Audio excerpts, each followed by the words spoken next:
यूँ कहते मुसलमानों के वंशज कहीं ना कहीं हिंदू निकलेंगे। ठीक है, मुसलमानों के वंशज हिंदू निकलेंगे। अच्छा, फिर क्या करोगे? मान लो उसका बाप रामलाल श्यामलाल, ठीक है, मोहनलाल था, फिर क्या हो गया? क्या? अभी तो मोहम्मद फारूक है ना। ठीक, अगर वो बंदा हिंदू धर्म छोड़ के मुस्लिम धर्म में आ गया तो कुछ तो कमी रही होगी पहले। बात तो सही है। तभी तो उसने कन्वर्जन किया। कराया था अपनी मेरी को नहीं आता है, कर ले मुझे भाई। अभी बदत है भाई, अभी बदत है। जबरदस्ती करा दिया, मान लिया औरंगजेब ने करा दिया, बाबर ने करा दिया, गर्दन चाकू की नोक पे करा दिया, एक पीढ़ी का करा दिया। ये फंस गया सीएम। ठीक, बाबर चला गया 1500-1700 में अंग्रेज आ गए, फिर कौन सी जबरदस्ती थी जो बने रह गए? फिर वापिस हिंदू हो जाते, फिर हो जाओ है।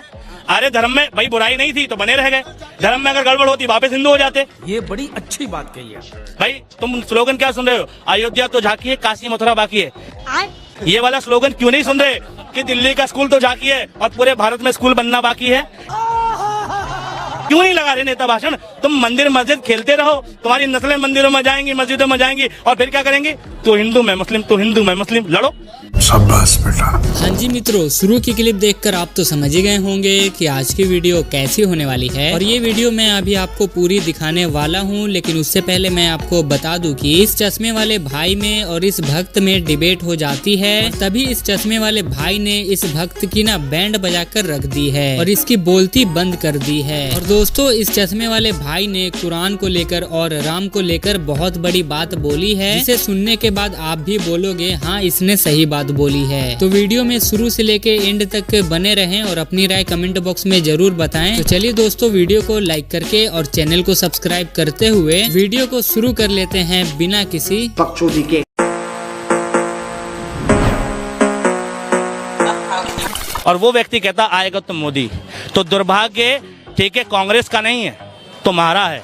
तुम इस देश में बेरोजगारी डिजर्व करते हो, तुम इस देश में महंगाई डिजर्व करते हो, क्योंकि तुमने वोट महंगाई कम करने के लिए किया ही नहीं, तुमने वोट बेरोजगारी बढ़ाने के लिए, बेरोजगारी कम करने के लिए किया ही नहीं, तुमने वोट स्कूल बढ़ाने के लिए किया ही नहीं। भाई तुम स्लोगन क्या सुन रहे हो? अयोध्या तो झांकी है, काशी मथुरा बाकी है। ये वाला स्लोगन क्यों नहीं सुन रहे कि दिल्ली का स्कूल तो झांकी है और पूरे भारत में स्कूल बनना बाकी है? ठीक है, दिल्ली के हॉस्पिटल तो झांकी हैं, सारे यूपी में स्कूल बनना बाकी है। क्यों नहीं लगा रहे नेता भाषण?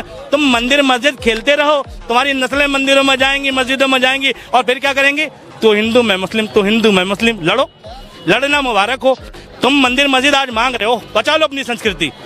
भविष्य क्या होगा? लड़ोगे ही ना, लड़ाई होगी ना। स्कूल जाओगे तो सवाल करोगे सरकारों से, ठीक है, मंदिर जाओगे तो वर्णवाद करोगे। ठीक है, अपनी संस्कृति जानना चाहिए, हर आदमी को अपना धर्म जानना चाहिए।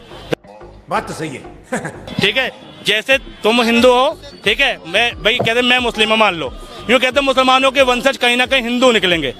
ठीक है, मुसलमानों के वंशज हिंदू निकलेंगे। फिर क्या करोगे? मान लो उसका बाप रामलाल श्यामलाल, ठीक है, मोहनलाल था, फिर क्या हो गया? अभी तो मोहम्मद फारूक है ना। आएगा मजा खेल का। ठीक, अगर वो बंदा हिंदू धर्म छोड़ के मुस्लिम धर्म में आ गया तो कुछ तो कमी रही होगी पहले, तभी तो उसने कन्वर्जन किया। कराया था अपनी मेरी को नहीं आता है, कर ले मुझे भाई। सही बोल रहे, हाँ। औरंगजेब नहीं, एक मिनट नहीं, सही बोल रहे। इन्होंने कहा जबरदस्ती कराया, सुनो, बहुत मजा आएगा। जबरदस्ती करा दिया, मान लिया औरंगजेब ने करा दिया, बाबर ने करा दिया, गर्दन चाकू की नोक पे करा दिया, एक पीढ़ी का करा दिया, फिर बाबर मर गया। ठीक, बाबर चला गया 1500-1700 में अंग्रेज आ गए, फिर कौन सी जबरदस्ती थी जो बने रह गए? फिर वापिस हिंदू हो जाते, फिर हो जाओ हैं। अरे धर्म में भाई बुराई नहीं थी तो बने रह गए, धर्म में अगर गड़बड़ होती वापिस हिंदू हो जाते। अरे मुझे आज मेरे धर्म में गड़बड़ निकलेगी, मैं कहूंगा भाई मैं नहीं रहना चाहता, मैं दूसरा धर्म अपना लूंगा। भारत में धार्मिक स्वतंत्रता का अधिकार है, जो भीमराव अंबेडकर ने बहुत पहले दे दिया कि कोई भी व्यक्ति किसी भी धर्म को मान सकता है। फिर जबरदस्ती किस चीज की? ये बड़ी अच्छी बात कही है।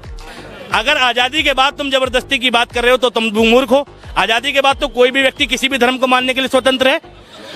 भाई अब मुसलमानों में सुनो, मुसलमानों में एक लाइन है, देखो सुनो, आधा सच पूरे झूठ से ज्यादा खतरनाक है। मुसलमानों के धर्म के बारे में बता रहा हूँ। मुसलमानों की किताबों में लिखा है, मुसलमानों अपनी तादाद में इजाफा करो। मुसलमानों की किताब में लिखा है, मुसलमानों अपनी तादाद में इजाफा करो, ताकि मैं मोहम्मद रोज कयामत तुम्हारी आबादी को देखकर तुम पर नाच करूं। ठीक, अब इससे तुम मुराद क्या लोगे? इससे तुम मुराद लोगे कि मुसलमानों को कहा जा रहा है कि तुम बच्चे पैदा करो। जबकि कुरान को समझना हर किसी के बस की बात नहीं है। मुसलमान अपनी तादाद में इजाफा करो का मतलब यह है कि अपने धर्म को इतना अच्छा रिप्रेजेंट करो, अपने धर्म की इतनी अच्छाइयां रिप्रेजेंट करो, इतनी मॉरलिटी लाओ, इतनी चैरिटी करो कि दूसरे लोग तुम्हारी अच्छाइयां देख के तुम्हारे धर्म में सम्मिलित हो जाएं और तुम्हारी जनसंख्या बढ़े। ये है, शाबाश बेटा। ठीक है। धर्म को समझना तुम्हारे बस की बात नहीं है। धर्म बताता कुछ है, तुम समझते कुछ हो। ठीक है। मौलाना ने गलत डिस्क्रिप्शन कर दिया तो तुम कुछ और समझ गए। भाई कुरान में ये भी लिखा है कि मत जाओ नमाज की तरफ, मत पढ़ो नमाज तुम। ठीक है। तो क्या मतलब वो कह रहा है कि नमाज मत पढ़ो? नहीं, वो कहता उस वक्त जब तुम नशे की हालत में हो। ठीक है। क्यों? क्योंकि तुम नशे में होगे तो तुमसे गलतियां होंगी। ठीक है। और शराब हराम है। बात तो सही है। शराब हराम है। क्यों हराम है? क्योंकि शराब सारे ऐप देती है। ठीक है। एक आदमी को 3 टास्क दिए गए कि तुम एक औरत के साथ बलात्कार कर दो, दूसरा एक बच्चे को चाकू मार दो, और तीसरा उसके बच्चे को चाकू मार दो, और तीसरा शराब पी लो। तो उस आदमी ने कहा कि गुनाह मुझे करना है तो मैं किसी और को तकलीफ क्यों दूंगा। उन्होंने कहा शराब ही पी लेता हूँ, सिर्फ मुझे गुनाह होगा। उनने शराब पी। शराब पीने के बाद सुरूर आया, दिमाग फिरा, पहले बलात्कार किया। ठीक। शराब पीने के बाद और बलात्कार किया तो उसका बच्चा चिल्लाया तो उस बच्चे का कत्ल किया। इसलिए शराब हराम है, क्योंकि अगर वो शराब ना पीता तो बाकी के 2 गुनाह भी नहीं होते ना। सही पकड़े हैं। ठीक। बाकी के 2 गलत काम भी नहीं होते। हर धर्म अच्छा सिखाता है। हिंदू धर्म में भी भगवान राम ने बहुत अच्छी बात बताई है। रावण जब सीता मैया को उठा के ले गया तो मंदोदरी के सामने रोया कि इतने दिन से सीता मेरे पास है, लेकिन मैं कभी सीता को स्पर्श नहीं कर पाया। ठीक। क्यों नहीं कर पाया जी? कि भाई कहते तुम तो शक्तिशाली कर सकते हो। कहते नहीं, मैं चाहता हूँ सीता मुझे खुशी खुशी स्वीकारे। तो मंदोदरी ने आइडिया दिया कि तुम एक दिन राम का वेश बनाओ। ठीक। अच्छा। राम का वेश बनाओ और सीता के सामने जाओ, सीता तुमसे लिपट जाएगी। तो रावण ने पता है क्या कहा? तुझे क्या लगता है मैंने ऐसा नहीं किया? कहता मैंने राम का वेश बनाया, राम जैसे केश किए, राम जैसे वस्त्र पहने, राम जैसा श्रृंगार किया। और उस वक्त कहता है क्या हुआ? जब जब मैं राम का वेश बनाता हूँ मुझे मेरी बीवी, ठीक है, मुझे मेरी बीवी के अलावा सारी दुनिया में माँ बहन नजर आती है। क्या बात है सर, क्या बात है सर। यानी हर औरत मुझे मेरी माँ बहन लगती है। ठीक।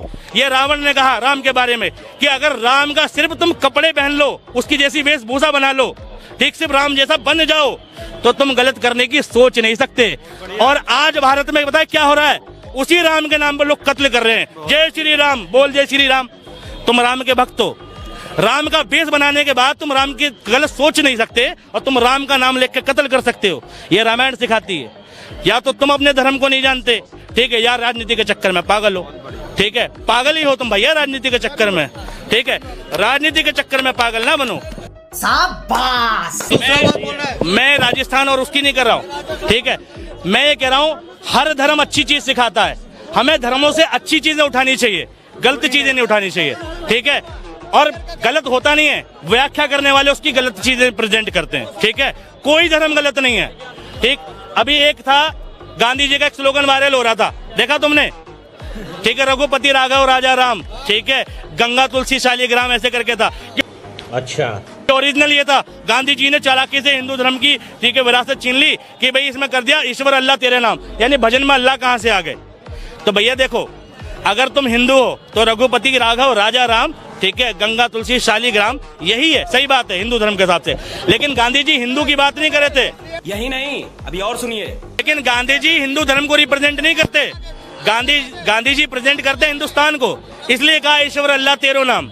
ठीक। यानी जो जितने भी भगवान हैं सब एक ही हैं, हम सब भाई भाई हैं। ये गांधी जी का स्लोगन था कि हिंदू मुस्लिम सिख ईसाई आपस में हम भाई भाई, नारा ये है। लेकिन बना क्या दिया? हिंदू मुस्लिम सिख ईसाई और आपस में हम भाई भाई, हिंदू हिंदू के साथ, मुसलमान मुसलमान के साथ। गजब टुकड़ीबाज आदमी। एक दूसरे के भाई भाई हैं, आपस में भाई भाई नहीं है। स्लोगन की व्याख्या कर दोगे तो अर्थ का अनर्थ हो जाएगा। जैसे चिंता में बिंदी हटा दो तो चिता हो जाती है। तो मोदी जी जो तुम्हें दे रहे हैं ना, वो एक जहर है। ठीक है भाई। किताबें, पुस्तक मनुष्य का तीसरा नेत्र है। ये मैंने नहीं कहा, स्वामी विवेकानंद ने कहा है कि जब इंसान किताबें पढ़ता है तो दुनिया में 50 लोगों से मिले और एक किताब पढ़े तो 50 लोगों से मिलने का तजुर्बा एक किताब देती है। और अभी तो रुको। ठीक है। तो जब इंसान की तीसरी आंख खुलती है, पुस्तक पढ़ेगा तो इंसान की तीसरी आंख खुलेगी और उसका तजुर्बा बढ़ेगा और वो मौजूदा सत्ता से सवाल पूछेगा। ठीक है। तो तीसरी आंख महादेव की भी है। ठीक है। तो तीसरी आंख हमेशा ध्यान रखो, चाहे भगवान की हो चाहे अपनी हो यार। गलत के चक्कर में क्यों पड़े हो यार, क्यों एक दूसरे को मुल्क कर रहे हो?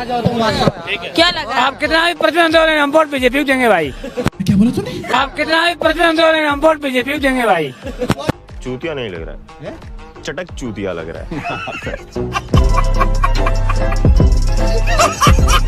तो दोस्तों हो चुका है वीडियो का एंड। वीडियो पसंद आई हो तो वीडियो को लाइक कर देना और चैनल को भी सब्सक्राइब कर लेना, क्योंकि इस तरह की वीडियो इस चैनल पर आपको मिलती रहती है। और साथ में इस चश्मे वाले भाई के लिए आप क्या कहना चाहेंगे और इस भक्त के लिए आप क्या कहना चाहेंगे, अपनी राय कमेंट बॉक्स में जरूर बताएं। तो मिलते हैं अगली वीडियो में, तब तक के लिए बाय बाय, अपना ख्याल रखना।